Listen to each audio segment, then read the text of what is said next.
Hello students. देखिए ये video class 12th subject math की वीडियो है। देखिए आज इस वीडियो में हम क्लास 12th की चैप्टर नंबर 7 को शुरू करने जा रहे हैं और ये चैप्टर आपका एग्ज़ाम के पॉइंट ऑफ व्यू से बहुत ज़्यादा इम्पोर्टेंट चैप्टर है, क्योंकि जो आपकी सेकंड बुक है यानी सेकंड पार्ट है 12th का, वो इस चैप्टर से ही स्टार्ट होता है और इस चैप्टर से रिलेटेड अप्रोक्स ये आपकी आधी बुक कवर हो जाती है, यानी चैप्टर 7, चैप्टर 8 और चैप्टर 9, ये तीनों चैप्टर इसी चैप्टर पर बेस्ड हैं। यानी ये कंसेप्ट आपको बहुत अच्छे से क्लियर होना चाहिए और इस कंसेप्ट से रिलेटेड लगभग 40 से 44 मार्क्स तक का आपका एग्ज़ाम में आ जाता है। ठीक है, तो इसको बहुत अच्छे से समझना। ठीक है, तो देखिए आज के इस लेक्चर में हम केवल जो हमारा चैप्टर है इसका नाम है इंटीग्रल, तो हम इंटीग्रल चैप्टर क्या है इसके बेसिक की बात करने वाले हैं। एक्सरसाइज हम नेक्स्ट वीडियो में करेंगे। ठीक है, सबसे पहले हम बात करते हैं इंटीग्रल। चैप्टर का नाम है इंटीग्रल, तो इंटीग्रल क्या है। तो देखिए इसको समझने से पहले हम थोड़ा सा बैक जाते हैं कि जो आपका चैप्टर 6 था, चैप्टर 6 फर्स्ट बुक का लास्ट चैप्टर, तो वहाँ आपने सीखा था कि डिफ्रेंशिएशन हम कैसे करते हैं। ठीक है, देखिए जैसे हम क्वेश्चन ले लेते हैं कोई,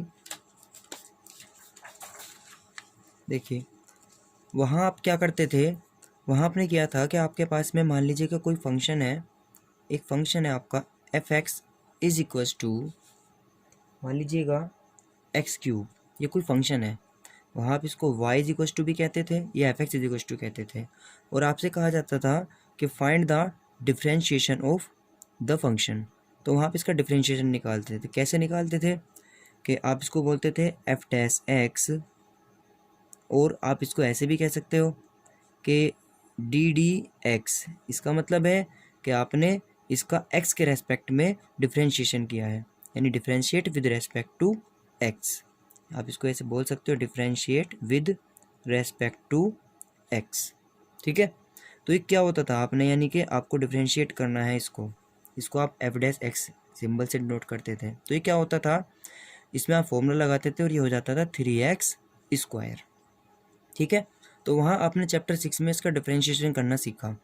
लेकिन अब आपसे यदि आपको क्वेश्चन बदल करके ये कहा जाए कि ये जो डिफरेंशिएशन है, यानी ये जो 3x स्क्वायर वैल्यू है, अब आपको सिर्फ ये दी हुई है और आपसे पूछा जाए कि बताइए ये 3x स्क्वायर वैल्यू किस फंक्शन की है, यानी वह फंक्शन फाइंड कीजिए जिसकी वैल्यू 3x स्क्वायर आई है। ठीक है, तो अब आपसे क्वेश्चन में उल्टा पूछ लिया कि बताइए कि वह कौन सी फंक्शन है जिसकी वैल्यू 3x स्क्वायर है। तो आपको इस चैप्टर के अंदर में इस तरह की फंक्शन दी हुई हैं और पूछा जाता है कि बताइए कि ये जो वैल्यू यहाँ पर है ये किस फंक्शन की वैल्यू है जिसका अवकलन करने पर, मतलब जिसका डिफरेंशिएशन करने पर ये वैल्यू आपकी आई। तो यानी इसका मतलब हमें यहाँ पर क्या फाइंड करना है, हमें डेरिवेटिव का उल्टा फाइंड करना है। यानी यहाँ हमें फाइंड करना है एंटी डेरिवेटिव, एंटी डेरिवेटिव। ठीक है, तो यानी हम यहाँ पर इसका उल्टा फाइंड करना चाहते हैं कि इस फंक्शन से ये वाली फंक्शन कैसे आए। तो इसको बोलते हैं, इस प्रोसेस को, जिस प्रोसेस से हम इस फंक्शन से वापस से इसी फंक्शन पर आ सकें, इसे बोलते हैं एंटी डेरिवेटिव्स, या इसको बोलते हैं इंटीग्रल। इंटीग्रल। तो इस चैप्टर में हम क्या सीखने वाले हैं कि हमने जिन जिन फंक्शनों का डिफरेंशिएशन करा और जो फंक्शन आ गई हमारे पास न्यू, हम वापस से ये पता करना चाहते हैं कि वो फंक्शन क्या है जिनका ये डिफरेंशिएशन है। ठीक है, तो इसको, इस प्रोसेस को बोलते हैं इंटीग्रल। यानी हम कह सकते हैं कि इंटीग्रल क्या होता है, रिवर्स प्रोसेस ऑफ डिफरेंशिएशन, यानी डिफरेंशिएशन का जो रिवर्स है वो आपका इंटीग्रल होता है। ठीक है, इसका एक और नाम क्या है, एंटी डेरिवेटिव्स, या इसको हम बोलते हैं प्रिमिटिव। ठीक है, कि हम प्रिमिटिव फाइंड कर रहे हैं। प्रिमिटिव मतलब जो वो पहले वाली फंक्शन है। ठीक है, अब देखिए इसके लिए कैसे सिंबल होता है, क्या होता है, कैसे फाइंड करते हैं, सब देखना है। तो इसके लिए आपको जो भी कोई फंक्शन दी होती है, इस तरह से यहाँ पर हम सिंबल लगा देते हैं। ये सिंबल होता है इंटीग्रेशन का। ठीक है, यहाँ कोई फंक्शन होती है और इसका with respect to x integral किया जाता है। तो क्या होगा, जब हम इस फंक्शन का इंटीग्रेशन करेंगे यानी कि वो डिफरेंशिएशन जो करने के बाद फंक्शन आई थी वो क्या है वो वापस से फाइंड करेंगे। तो इज इक्वल्स टू आपकी यहाँ पर भी कोई फंक्शन ही आएगी, यानी जो वो फंक्शन है वो ये थी, ठीक है। और प्लस साथ में एक सी कांस्टेंट लिया जाता है। क्यों लिया जाता है इसको हम आगे भी बताएंगे, ठीक है। तो यहाँ ये इसका सिंबल होता है, यानी ये जो लिखा है हमने ये क्या है इस टाइम आपका, ये है आपका सिंबल ऑफ इंटीग्रेशन। क्या है ये आपका, ये है सिंबल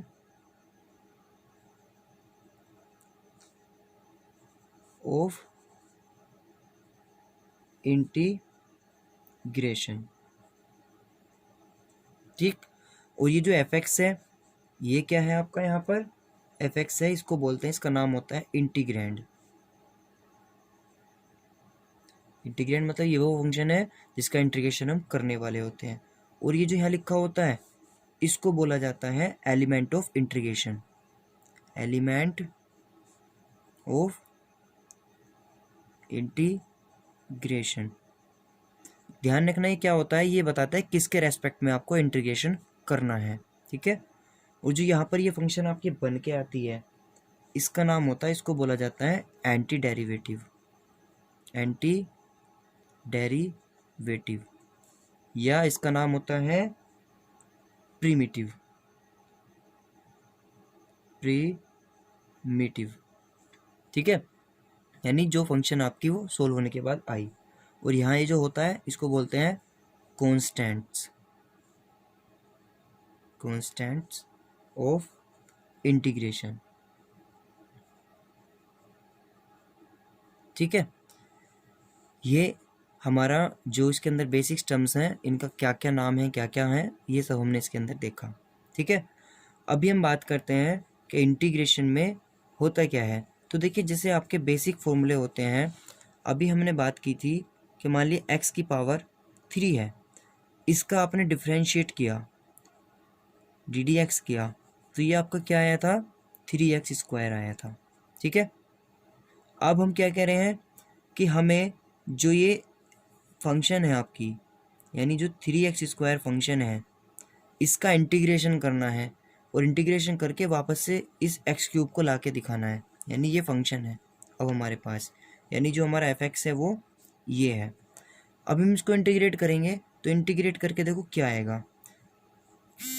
हम क्या करेंगे, इसका इंटीग्रेट करना है तो हमने इंटीग्रेशन यानी ये जो सिंबल था, और यहाँ f(x) है, f(x) यानी कि यहाँ पर लिखा जाएगा 3x², और यहाँ dx यानी dx यानी सिंबल लगा दिया इसके आगे फंक्शन के, इंटीग्रेशन करना है। वो करने के बाद में आपका आंसर क्या आएगा, तो देखिए कांस्टेंट टर्म ये बाहर आ जाती है। अभी हम ये सब बताएंगे कि ये बाहर कैसे आती है, फॉर्मूलेज होते हैं, इसका फॉर्मूला क्या है इसको करने का, कहाँ से फॉर्मूला बना। बस अभी आप देखिए कर क्या रहे हैं इस क्वेश्चन के अंदर, इस x² dx बस इसका करना है, और इसको सोल्व करके क्या आएगा, जब हम इसका इंटीग्रेशन करेंगे, यानी जो x² dx है आपका, जब आप इसका इंटीग्रेट करते हो तो ये सोल्व होके आता है x³/3, ठीक है, x³/3, और प्लस साथ में एक कॉन्स्टेंट होता है, ठीक। तो 3 से 3 कट जाएगा तो सोल्व होके बचेगा x³ + c, ठीक है। ये c आपका 0 भी हो सकता है, ये c क्या है क्यों लिया है इसका भी रीज़न बताएंगे, ठीक है। तो अभी देखो हम देखते हैं कि हमारा इसको सोल्व करके x³ वापस से आ गया, यानी हमने इसको इंटीग्रेट किया तो वापस से हमारा ये आ गया, यानी ये जो फंक्शन था जिसका डिफरेंशिएशन ये था वो वापस से हमने ले आए, ठीक है। तो वापस ले आए तो रिवर्स प्रोसेस हो गया, ठीक है। तो बस यही ध्यान रखना है कि इंटीग्रेशन में ये सिंबल होता है, ये विद रेस्पेक्ट टू किया जाता है, और ये वापस से आपका प्रिमिटिव आ जाता है, ठीक है। ये तो हुआ कि इंटीग्रेशन होता क्या है। अब हम बात करते हैं कि इंटीग्रेशन की हमारे पास में कि हमने ये c क्यों लिया। तो इस c का रीज़न, चलो c से पहले हम देखते हैं कुछ फॉर्मूलेज के बारे में। तो देखिए यहाँ होता क्या है, हम रिवर्स प्रोसेस की बात कर रहे हैं। तो देखिए आपने डिफरेंशिएशन के अंदर एक फॉर्मूला पढ़ा है, ddx x⁴n = आपने पढ़ा है क्या होता है, ये होता है आपका n x⁴n-1, ठीक। तो आपने 6th चैप्टर में ये पढ़ा है कि इसका जब डिफरेंशिएशन करते हैं x⁴n का तो ये फॉर्मूला आपका एन एक्स की एन माइनस वन आता है। लेकिन अब हमें इंटीग्रेशन करना है तो क्या करो, देखो इसी को यहाँ से सोल्व करते हैं। ये एक्स की पावर एन है, ये एन एक्स की पावर एन माइनस वन है। तो हम क्या करते हैं, हमें अब की बार इसको इस फंक्शन से ये लाना है वापस से, तो यानी इंटीग्रेट करना है इस फंक्शन को। तो क्या होता है, इस dx को इधर मल्टीप्लाई में भेज दो और अब क्या करो, इंटीग्रेशन का सिंबल लगा दो। इधर से ये वाला जो डी वाला पार्ट है ये तो हटा देंगे और यहाँ इंटीग्रेशन लगा देंगे और कॉन्स्टेंट टर्म इधर भेज देंगे, यानी एक्स की पावर एन, ये एन यहाँ नीचे आ जाएगा, ठीक। और इधर क्या हो जाएगा, ये बचेगा, यहाँ सिंबल लगा देंगे क्योंकि इसका हमें इंटीग्रेशन करना है और ये dx यहाँ रह जाएगा। यानी अब हमें क्या बताना है कि x की power n minus one dx का इंटीग्रेशन क्या हुआ, तो ये हुआ आपका x की पावर n अपॉन n, ठीक है। ये इसका इंटीग्रेशन है, इससे ही उल्टा करके ही बनाया हमने, ठीक है। तो इसको अगर हम और सही करके लिखना चाहें तो इसको ऐसे लिख सकते हैं, इसमें प्लस वन कर दो। प्लस वन करने का मतलब है एक पावर फालतू ले रहे हैं, एक्स्ट्रा ले रहे हैं, तो ये n हो जाएगा जैसे ही प्लस वन करेंगे, ठीक। तो ये dx है और प्लस वन करने पर ये हो जाएगा x की पावर n प्लस वन, क्योंकि आपने जहाँ n था n की जगह उससे एक फालतू लिया, यानी कि अगर सेवन, यहाँ पर सेवन है तो यहाँ पर सेवन है, तो यहाँ ये 8 है, तो यहाँ भी अपोन में 8, यानी कि n प्लस वन। तो इस तरह से आपका ये एक फॉर्मूला बन गया कि इंटीग्रेशन यदि आप x की पावर n टाइप का करते हो तो उसका इंटीग्रेशन क्या होता है, x की power n plus one upon n plus one होता है, ठीक है। इस तरह से हमने जितनी भी हमारे पास डिफरेंशिएशन के सारे फॉर्मूले थे उन सब के हमने चेंज कर करके इंटीग्रेशन के फॉर्मूले बनाए हैं। तो यहाँ हम बनाएंगे तो नहीं, बस आपको डायरेक्ट बताएंगे कौन सा कैसे होता है। और ये फॉर्मूले लर्न होने मस्ट हैं, क्योंकि आपको अगर ये याद नहीं होंगे तो आप एक्सरसाइज नहीं कर पाएंगे। देखें, ये बुक है, बुक में आपको चैप्टर पेज नंबर 29 और पेज नंबर 290,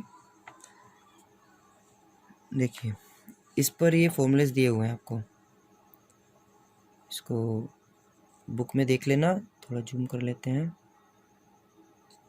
देखो ये डिफरेंशिएशन के हैं और इधर ये इंटीग्रेशन के हैं। हमने देखा डिफरेंशिएशन ऑफ, इसने उसी फॉर्म में कन्वर्ट करके दे दिया, एक्स की power n plus one upon n plus one होता है, तो एक कम हो जाती है, इसलिए एक्स की पावर n यहाँ पर इसने लिख दिया, ठीक है। लेकिन अभी जो आपने पढ़ा हुआ है आप उसको याद रखना, जो भी आपको दिखाया था, ठीक। तो देखो हम बात करते हैं डिफरेंशिएशन ऑफ किसका, डी डी एक्स एक्स का, तो एक्स का वन होता है और यहाँ पर ये क्या होता है, वन का एक्स होता है। जब एक्स का वन है तो वन का एक्स होता है, ठीक है, प्लस सी सब में लेना है। ये क्यों लेना है, इसको भी हम एग्जाम्पल से आपको करके दिखाएंगे कि सी क्यों लिया जाता है, ठीक। तो डी डी एक्स जो साइन एक्स होता है इसका डिफरेंशिएशन क्या होता है, कोस एक्स होता है, लेकिन इंटीग्रेशन में हम कोस एक्स का करेंगे तो कोस एक्स का इंटीग्रेशन क्या होता है, ये उल्टा हो जाता है, डी एक्स वहाँ पहुँच जाता है, इंटीग्रेशन लग जाता है यहाँ, और ये होता है साइन एक्स प्लस सी होता है। ऐसे ही अगर हम कोस एक्स की बात करते हैं तो कोस एक्स का आपने माइनस साइन एक्स पढ़ा है, इसको सोल्व करेंगे तो साइन एक्स का आएगा माइनस कोस एक्स, ये माइनस इधर पहुंच जाता है, यानी इसको डी एक्स को यहाँ भेज दिया, इंटीग्रेशन लगाया, माइनस का कोस एक्स रह जाता है, ठीक है। ऐसे ही टेन एक्स का सेक स्क्वायर एक्स होता है, तो integration of sec square x क्या होता है, टेन एक्स होता है प्लस सी होता है। ऐसे ही कोस स्क्वायर एक्स का क्या होता है, माइनस कोट एक्स प्लस सी होता है। ये सब इनके उल्टे करके बनाए हैं, सबका डी एक्स यहाँ भेज दिया मल्टीप्लाई में, यहाँ इंटीग्रेशन का सिंबल लगा दिया है, यानी सब जगह यहाँ इंटीग्रेशन का सिंबल और यहाँ डी एक्स, और इधर वाले पार्ट से डी हटा दिया है, यानी यहाँ से डी बाई डी एक्स हटा दिया है। तो आपका ये क्या बन जाता है, cos square x d x, कि इसका क्या बन गया है, कोट एक्स। यानी अगर आपको डिफरेंशिएशन के फॉर्मूले अच्छे से याद है तो आपको इंटीग्रेशन के फॉर्मूले ऑटोमेटिक याद हो जाएंगे, क्योंकि ये उनका रिवर्स है। सबके अंदर में क्या किया हुआ है, देखो एक बार और देख लेते हैं क्या क्या हुआ है। देखो जैसे ये था D D x ten x, ठीक है, तो टेन एक्स का क्या होता है, आप करते हो इसका सेक स्क्वायर एक्स, ठीक है। अब हम बात कर रहे हैं कि ये जो सेक स्क्वायर एक्स है, इस डी एक्स को इसके साथ मल्टीप्लाई में भेजा और यहाँ इंटीग्रेशन लगाया, तो इज इक्वल टू जो आपका बचा टेन एक्स, ये क्या हो गया, सेक स्क्वायर एक्स का इंटीग्रेशन हो गया, उल्टा हो गया इसका रिवर्स, और प्लस एक कांस्टेंट सी, ठीक है। तो इस तरह से आपके सारे फॉर्मूले बनाए हुए हैं। साइन इनवर्स एक्स का क्या होता है, one upon under one minus square, तो ऐसे अगर इंटीग्रेशन इस पर लगा देंगे अब की बार, तो इसका इंटीग्रेशन या integration of one upon x square क्या होता है, अंडर वन माइनस स्क्वायर का साइन इनवर्स एक्स होता है, ठीक है। तो ये सब के उल्टे हैं, ये आप बुक में अच्छे से इन फॉर्मूलों को देख लेना, ठीक है, ये सारे फॉर्मूले आपको याद होने चाहिए। कुछ इसमें इंपॉर्टेंट फॉर्मूले हैं जो आपको मस्ट याद होने चाहिए, जैसे आपका एक है डी डी एक्स, एक्स का 1 का एक्स होता है, ठीक है, और ये टिग्नोमेट्रिक वाले हैं सारे, ये सारे मस्ट लर्न होने चाहिए। उसके बाद में कुछ ये वाले फॉर्मूलेज हैं कि ई की एक्स का क्या होता है, इंटीग्रेशन ऑफ ई की एक्स होता है ई की एक्स, डिफ्रेंशिएशन और इंटीग्रेशन दोनों सेम ही रहते हैं ये, ठीक है। इंटीग्रेशन ऑफ 1/x dx कितना होता है, log mod x प्लस सी, ठीक है, mod x ये है बस वैल्यू को पॉजिटिव बनाने के लिए होता है, ठीक है। ये मस्ट याद रखना क्योंकि ये सबसे ज़्यादा यूज़ होने वाले फॉर्मूले हैं आपके। एक होता है इंटीग्रेशन ऑफ ए की x d x is equal to होता है ए की power x upon log a, ये बेस ई होता है, प्लस कॉन्स्टेंट, ये इंटीग्रेशन कॉन्स्टेंट सी होता है, ठीक है। तो आप इसमें ये कुछ फॉर्मूलेज हैं, एक तो टिग्नोमेट्रिक फॉर्मूलेज आपके सारे, ठीक, और एक ये और एक ये, तीन ये, इन तीन को 1 2 3 और ये हो गया आपका 4 5 6 7 8 9, लगभग ये 9 तो आपको मस्ट याद होने चाहिए, ठीक है, क्योंकि सबसे ज़्यादा यूज़ यही होते हैं, ठीक। चलिए अभी हम बात करने वाले इंटीग्रेशन के अंदर ये सी कैसे आया। तो देखिए एक एग्जांपल लेते हैं इसके लिए। देखो जैसे हमारा एक क्वेश्चन है कि हमारे पास एक डिफ्रेंशिएशन किया हमने y is equal to x cube plus 5 का, ठीक, या डिफ्रेंशिएशन करते हैं हम y is equal to x cube plus 20 का, या चलो डिफ्रेंशिएशन करते हैं y is equal to x cube का। चलो इसका डिफ्रेंशिएशन किया तो कितना आया, यानी कि जो y डैश आया हमारा वो आया 3x स्क्वायर, और ये कांस्टेंट का होता है डिफ्रेंशिएशन 0, यानी सोल्व हो गया है 3x स्क्वायर, ठीक। अब इसका करते हैं तो इसका क्या आएगा, तो इसका भी y dash is equal to differentiation आएगा 3x स्क्वायर प्लस ये 20 है, 20 का भी 0, ठीक, यहाँ 5 था इसका भी 0, तो ये भी सोल्व हो क्या आया 3x स्क्वायर। चलिए अब हम इसका करते हैं तो y इज इक्वल टू जो हमने डैश निकाला तो यह आया 3x स्क्वायर, ठीक। तो अब आप एक चीज़ नोटिस कीजिए, यहाँ फंक्शन आपका अलग था, कुछ कांस्टेंट था 5, यहाँ फंक्शन था अलग, इसमें कुछ कांस्टेंट था 20, लेकिन यहाँ पर तो कोई कांस्टेंट ही नहीं है। लेकिन जब मैंने इन अलग अलग डिफरेंट टाइप के फंक्शंस के जब हमने डिफ्रेंशिएशन निकाला तो सबका क्या आया 3x स्क्वायर, इसका भी, इसी का भी और इसका भी, तीनों का सेम है। तो अब जब हम इसका एंटी डेरिवेटिव निकाल रहे होंगे यानी इंटीग्रेशन कर रहे होंगे, हमसे पूछा जाएगा इंटीग्रेशन ऑफ 3x स्क्वायर क्या होता है। तो जब हम सोल्व करेंगे तो ये वाला हम इसका आंसर ये वाला दें, या इसका आंसर हम ये वाला दें जो फंक्शन है, या इसका आंसर हम ये वाला दें। अब हमें तो नहीं पता क्योंकि 3x स्क्वायर इसका भी है, तीनों का सेम है। तो हम क्या करते हैं, क्योंकि हमें पता है जो कांस्टेंट पार्ट है वो 5 भी हो सकता है, 20 भी हो सकता है, 100 भी हो सकता है, 200 भी हो सकता है और 0 भी हो सकता है, कि हो सकता है इसमें कुछ था ही ना।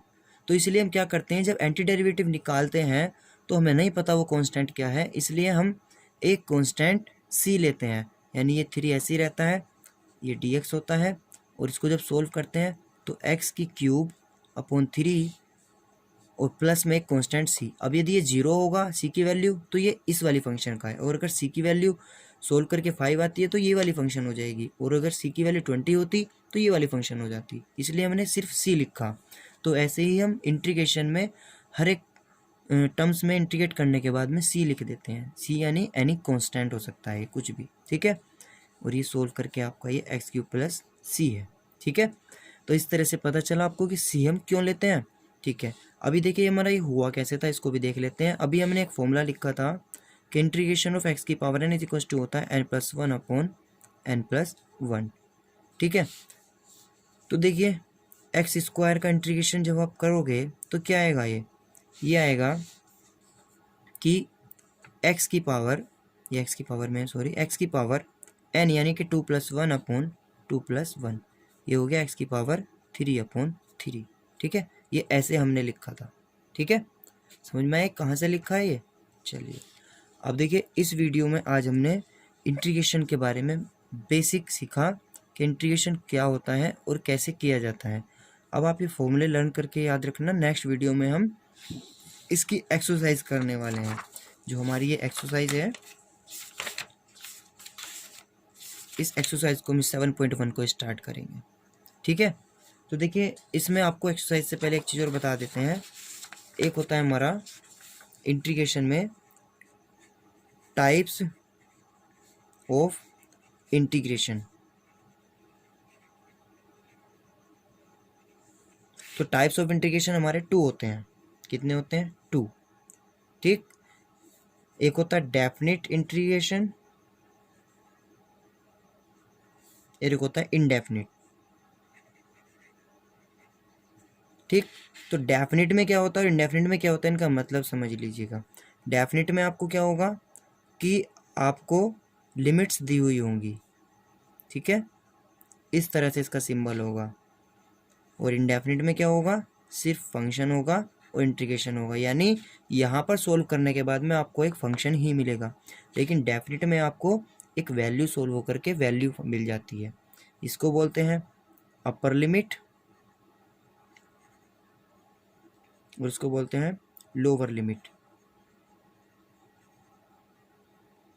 ठीक है।